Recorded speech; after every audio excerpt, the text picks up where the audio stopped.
So a key element in Keynesian theories of macroeconomics are, when you give people more money, they'll then go and spend more money. Now that view came under sustained attack by Milton Friedman, who said, no, people aren't so myopic when they're making their consumption decisions. They're not going to just think about the income they got this year. They're going to think about the income they're going to earn next year and the year after and through the entire future.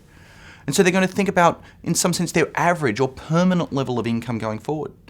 And the implication of that is, if you give someone, say, $1,000 extra, they're not going to go and spend $1,000 extra. They might go and spend, say, $50 extra this year, 50 more next year, 50 more the year after, and so on. And so the Friedman's view then suggests that fiscal stimulus, giving people more money to spend, isn't going to be very effective. Well, then the response was, there are some people out there who can't afford to plan like that. They just have to live hand to mouth. You can imagine poor people who don't have savings in the bank, and so despite the fact they might be getting more income in the future, they can't spend that. They're liquidity constrained, they can't borrow, so they can't spend that future money. And so those people have to live hand to mouth. Today's income is going to turn out to be today's spending.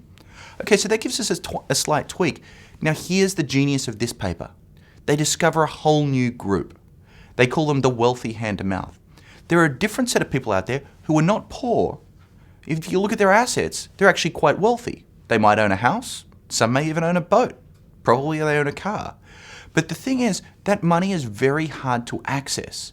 And so when their incomes go up and down, it's not like they can just start spending some of their car or spending some of their house. Instead, they become constrained. These are the folks he calls the wealthy hand to mouth. And it turns out you give these folks more income and they then start to spend it. So it turns out then about 1/3 of all Americans live hand to mouth.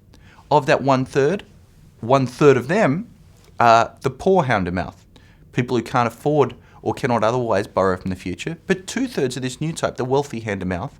And so the bottom line here is fiscal stimulus can have really big effects, and it has big effects for reasons we'd never anticipated. There are quite wealthy people for whom today's income is a real constraint on how much they can spend.